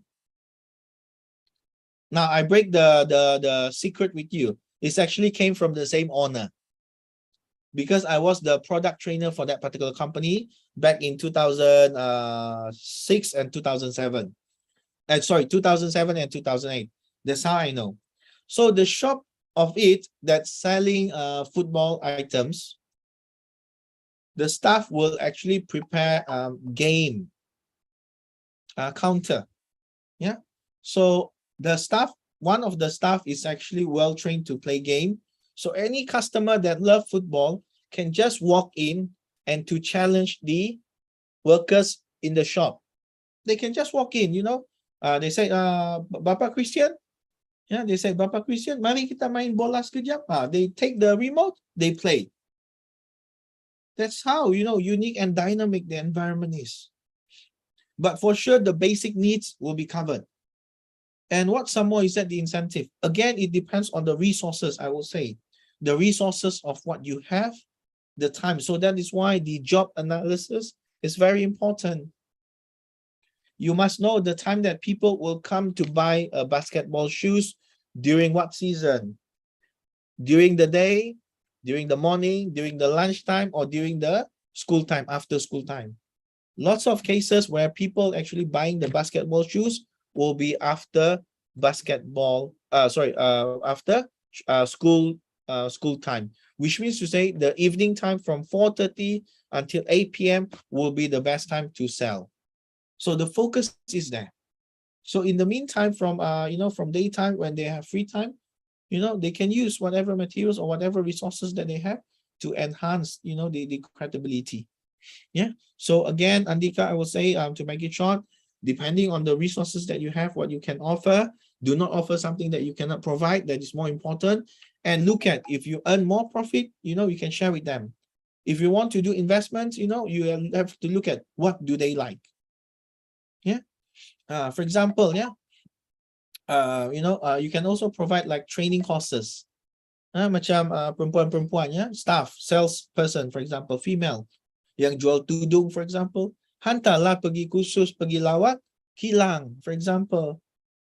In overseas, kalau di Malaysia yang mau lihat tudung yang cantik, batik yang cantik, pergi Indonesia kan, pergi Bandung contohnya. So it's a learning process, it's an incentive. Tapi kalau untuk orang Indonesia, tak akan mau pergi Bandung saja. Because Bandung is considered national for you. But for us, Malaysian, Sabahan, we go to Bandung, it is international training program. So to us, it's like, whether it's Bandung, ya, saya di sini Pak, ya Mas, di Bandung, ya, belakangnya Bandung, for example, it's already overseas. So they are happy with it. Again, it depends on what kind of resources and what is the outcome that you want to influence them. Ya, bukan saja Andika, kita mau bagi insentif itu, tetapi what is the outcome of the incentive? It has to be increasing the skills, the knowledge, and the attribute of the staff. Macam tadi juga ya, bawa handbag ya, handbag murah, handbag yang imitation, and handbag yang original, for example. Hihi, cantiknya bag kamu. Hihi, bukan original nih, beli di pasar malam sih. Yeah, imagine that's the first one. Another one is that, wah, beli di mana? Beli di Panjawa, for example. Ya, di Jawa Barat ya, Panjawa ya, tempat shopping ya, Dr. Christian, if not mistaken ya. These are the things. Beli di mana? Panjawa ya, tempat shopping. People know it's a branded shop. So I think I answered that, yeah, Andika. So you have to do a survey. You have to look at the resources. Yeah. Thank you, sir. Thank you very much. Yeah. Probably another one or two, just in case. Thank you, Mr. Datu Razali and Andika. Okay, fellow student, due to time constraint, maybe one more question. Anyone? Excuse me, sir. Okay, Shafa, thank you. Please. I'm Shafa Prameswari from the Digital Office Administration Major. I want to ask about talking about the team group plan.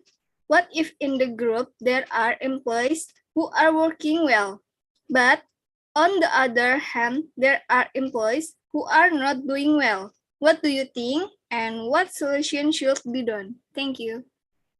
That's a very good questions. Again, look at the roles of the supervisor. The supervisor need to do job analysis. Yeah, they need to analyze the employees. You need to have a standard time to prepare a pizza. How long does it take? To prepare a barista, for example, to prepare a drinks, for example, how long does it take? So you have to calculate that. Yeah, and it has to be an open communications. Yeah. Again, I give you one case study. This is a government department. Okay. All right. I give you one case study. Government department to process form. Counter A, the person works so quick, very quick. Counter B, the person work very slow. It takes time, chit chat, yeah.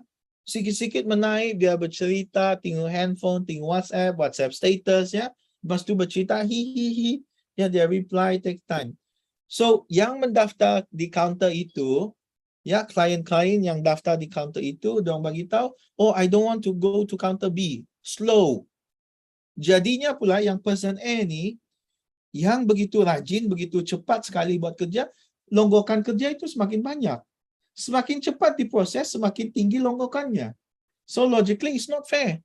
But in the eyesight of the client, she is the best employee. So to what extent is that person A ini, this particular employee, has to talk to the other person.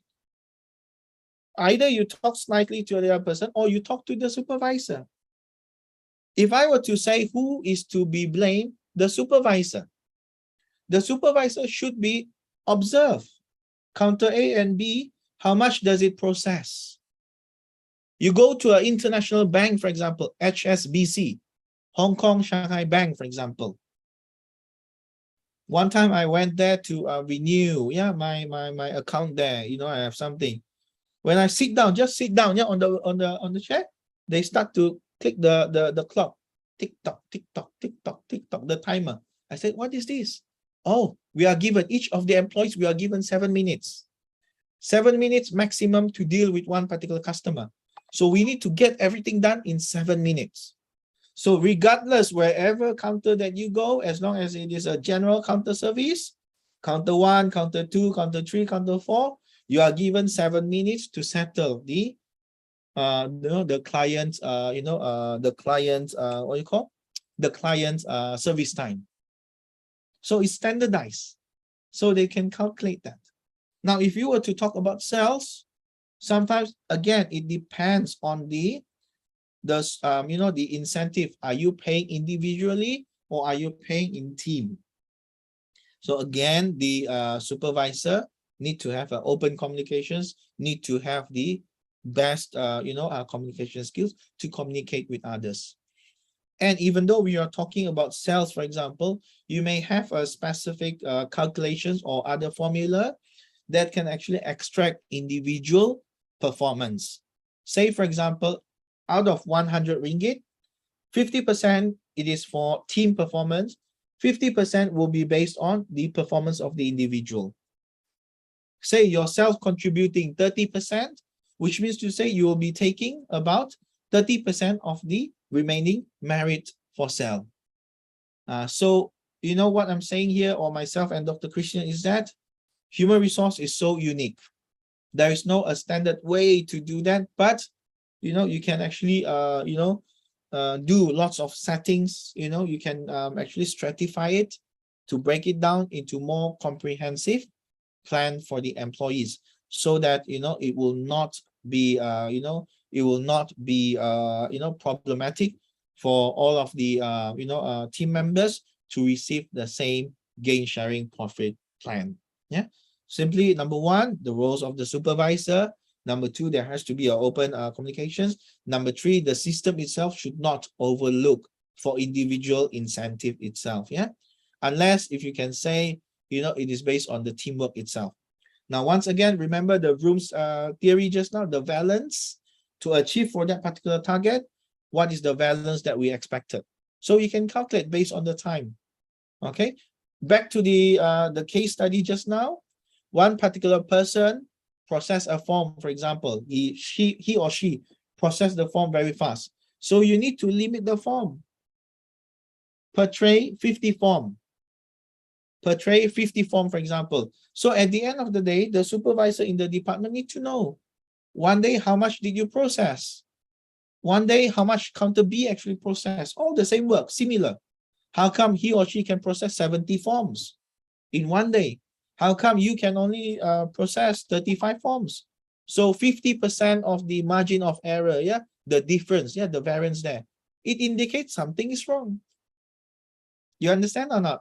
Yeah. So it indicates that something is wrong. So it has to be standardized. There is a standard acceptable, levels of, performance or the rating that you can actually set up. So this is what Frederick Taylor, once again, measured scientifically based on the piece rate itself. So if you can understand the beauty of this, human resource is so dynamic. You can always play with whatever resources that you have. It's either the human, the plan, the policy, the practices, the interventions. Yeah. So it will make a dynamic working environment. Yeah. So with that note, I think we have answered that. Feel free to drop me any questions, or perhaps to Dr. Christians. Yeah. Should you have any other questions? Yeah. So thank you, Dr. Christians, on behalf of University of Malaysia Sabah, for inviting University of Malaysia Sabah for the joint lecture today. Thank you very much. Okay, thank you so much, Mr. Datu Razali, for the material that has been presented, Mr. Datu Razali, about pay for performance. And sorry for taking up 15 minutes of your time. And before we close our class today, allow me to take documentation, Mr. Datu Razali. Right. Yes, please. Yeah. Okay, please, on cam, fellow students, there are 1, 2, 3, 4 slides. So, okay, I will count 1, 2, 3. Please on cam, yeah, for class for the day. Okay, give your smile, give your the best smile. Okay, slide 1, 1, 2, 3. Okay, wait a minute, I will.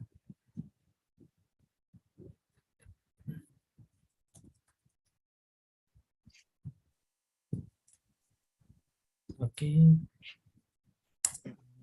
Okay, slide 2. Okay, give your the best smile. 1, 2, 3.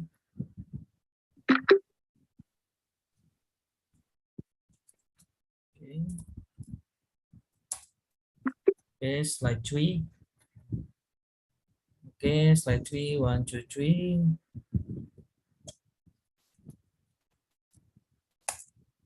Okay, and finally slide 4. We'll count 1, 2, 3.